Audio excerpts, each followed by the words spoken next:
and welcome to another episode of Informal Information Station. Today we are diving into the world of shade knitting.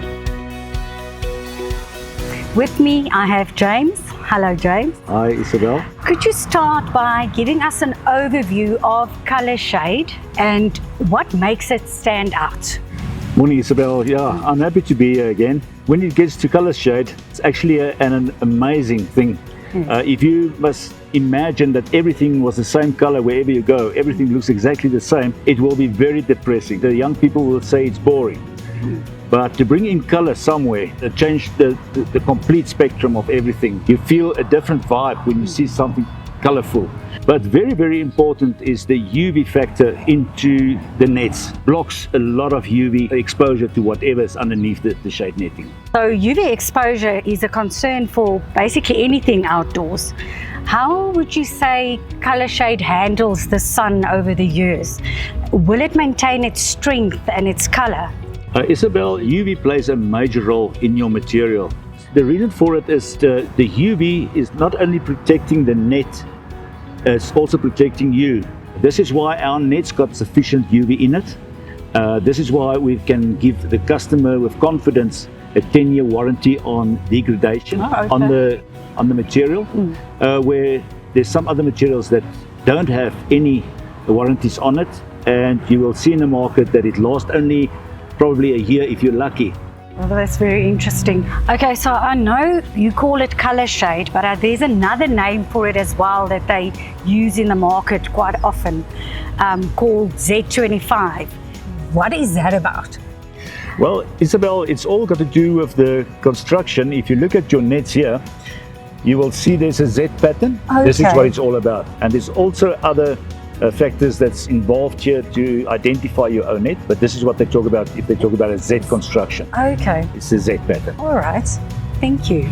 So the decorative aspect is very interesting because it's not often you hear decorative and shade knitting in the same sentence. What would be the typical application for Colourshade? Who would use it and where?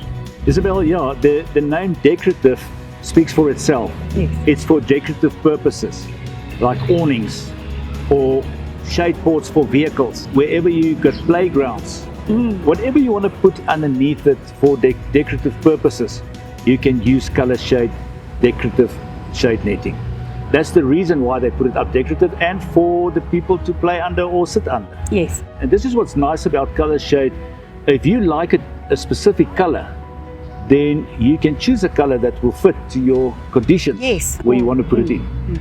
James, that is fantastic. So it's clear that Colourshade is not just about keeping the sun off, but doing it in an attractive and a durable way. Apart from all the beautiful shade ports we see here, is there any practical structure that you can maybe show us to see what the material is capable of? Yeah, Isabel, we start off with this one above you, and what you see here is all done by different contractors. This is what we make use of, contractors that's putting up the nets everywhere that you see in the streets or at home. And yeah, you can come with me and then I'll go show you some of the places where we put up some shade netting, and then they can show you what's going on. That'll be great. So we are here at Sunwood Park Lifestyle Centre. James is going to tell us a little bit more about the structure together with the Colourshade.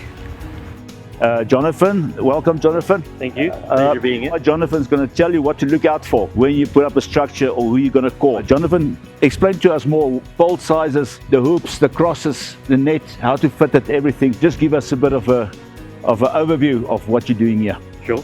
So this is your basic 2-bay, what we call the tie beam and cantilever system. All the steel is A-grade material. We use it from a reputable manufacturer. The support poles are 165 round, with 3.5 mil wall thickness, 4 meters long. So we do excavate, we put the poles in the ground, we pour concrete, and we allow up to 48 hours for the concrete to dry. Once that's been done, the tie beam and cantilever system is then installed.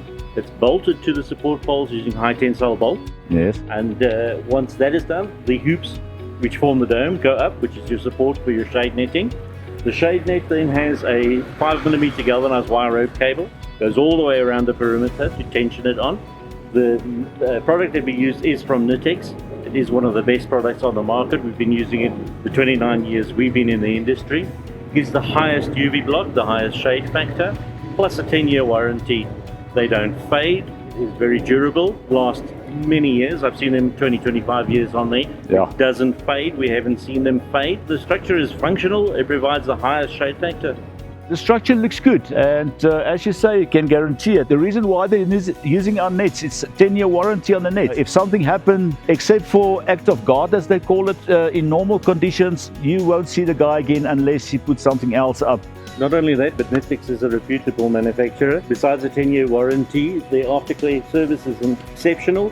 We have exceptional staff that come out to help us if we have any issues, if there's any client complaints, and they come and sort that out for us. Yeah, Jonathan, thanks for your input here. As we said on it previously, if there's any questions, please phone us, contact us, and we take it from there on. Thanks a million. Jonathan, thanks for coming out. You're more than welcome. We appreciate it. Thank you.